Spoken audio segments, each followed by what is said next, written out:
This is the Battler GC from Retro Fighters, one of a pair of controllers that are both Switch and GameCube compatible that are designed to offer a wireless controller solution to use on the GameCube or a GameCube style controller for the Switch when it's warranted. And it's been out for a little while now, and I actually touched on it on a video a couple months back with Shank Mods where we went over a whole bunch of different GameCube style controllers for the Switch and which ones we liked, which ones we didn't like so much. And this was the one that I personally walked away really enjoying, and I haven't really actually touched on it since. So I wanted to give a more in-depth look at the experience of using this controller, what I like about it, the one big thing I really don't like about it, as well as just how it compares to some other options out there. Real quick disclosure, while this video is not a sponsored one, this Battler GC that I've been messing with is a review unit that was sent to me by the company. This is not one that I picked up on my own. To begin with, let's just go over the basics of what exactly is going on here. So this is a controller that can be used both wired and wirelessly. It has a USB-C port at the top, so you can plug that into a Switch or PC to use that way. But it also comes with a pair of wireless adapters,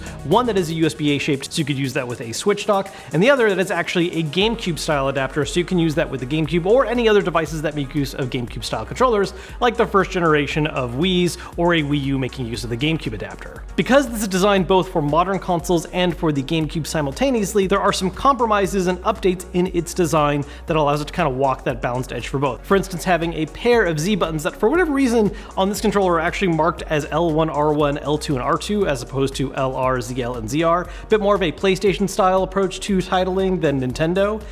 But it offers both of those shoulder button options, so that way on a modern system you have all the buttons you need, whereas in the GameCube traditionally you just have the one Z button on the shoulder here, but either one will act as that. Obviously, like both the modern style controller and the GameCube controller, this is a dual stick setup, although it does more follow along with a modern day approach where it does not do any kind of C styling on this. It's not going for the nub approach or anything like that. It is two full sticks that both use an octagonal gate. Now, one of the things I mentioned earlier is that this is one of a pair of controllers. The other one is the Blade GC, and there's only one actual major difference between these two controllers, which has to do with the stick layout. The Battler GC makes use of an offset stick approach, which I personally prefer, and that's the reason why I'm using this one particularly, while the Blade is a symmetrical stick layout where you're going to have this left stick be lower here where the D-pad is swapped around. All the other features and options are the same across these two controllers. That's just the one main difference. So if you have a personal preference for one style or the other, that's going to guide your decision on which of these to get. Again, I like offset sticks, so the Battler is what I'm using here. Speaking of the D-pad, this is another difference that this has compared to an official GameCube controller, is that it does feature a larger size D-pad, which is more common on a lot of systems today. That is one of the things I actually do like about it over the GameCube controller. As much as I love that thing, the tiny D-pad was always just the one thing that I really got hung up on.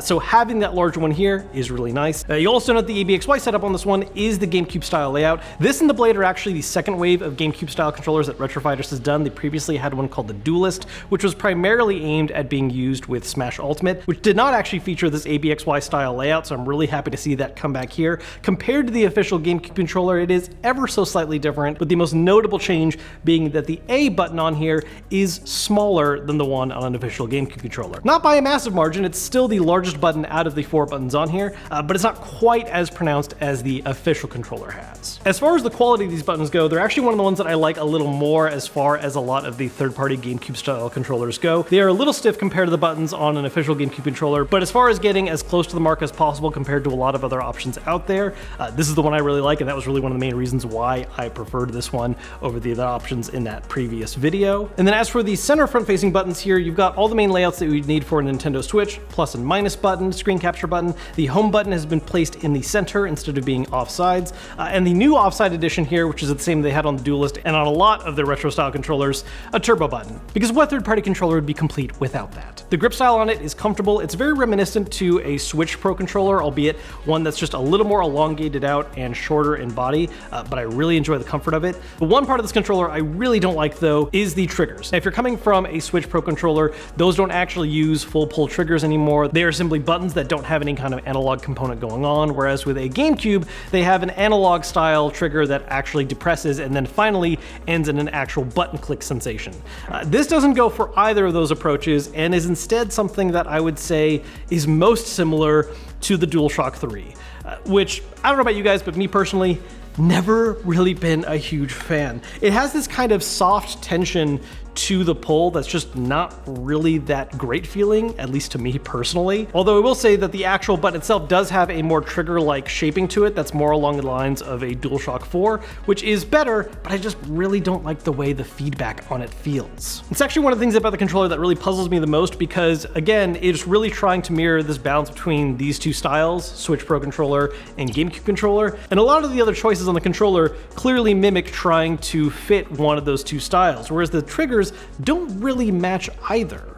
As far as additional special features go, the majority of things that are present in Switch Pro controllers are not present here. You do not have an NFC reader, you do not have gyro controls. The one thing it does maintain, however, is a rumble feature, which is applicable both to the GameCube and modern systems, and that is nice to have here. Now, in the time that I've spent using the Battler GC, it really has become my favorite GameCube-style controller option out there for a couple different reasons. One thing I do feel the need to really clarify, though, and just to bring home real quick, this is an alternative I really like when it comes to needing a GameCube-style interface to use on the Nintendo Switch, or if I wanted a wireless solution on the GameCube. Ultimately, if you have the option of a good condition OEM GameCube-style controller, or even a Wavebird so you can use that wirelessly, those are still going to be the better ways to go. But as far as something that is brand new, readily available, freshly manufactured, and does have the benefit of a wider range of compatibility across devices, where it is something you could use with your Switch or your GameCube in one solution, this is something that I really enjoy, and at a price point that I think is more fair. Obviously the one kind of golden child one that everyone was looking at recently was the Nixie Wizard. A lot of people enjoy the fact that that was a Joy-Con style approach for GameCube interfaces on the Switch, and as far as something that's going to offer that Joy-Con style attachment where you can use it with the tablet directly, that's still a great choice for that. But it is also a more expensive controller. For something that is fulfilling more the role of a docked controller solution, you're not going to use it in handheld mode, you're not using it in tabletop mode, you're using this specifically with the Switch in dock mode, or again, on a GameCube or with a PC wired, the price tag on this one feels like you're getting more of its full value out of it. Good grip design, good feeling sticks, good feeling D-pad, not the absolute best ABXY buttons, but closer than a lot of other third-party options at this price point come to. Really, my only massive complaints about this, aside from not actually being an OEM controller, is again, don't really love the triggers, and it does absolutely run into that same problem that a lot of Retro Fighters controllers do, and that really a lot of third-party controllers do.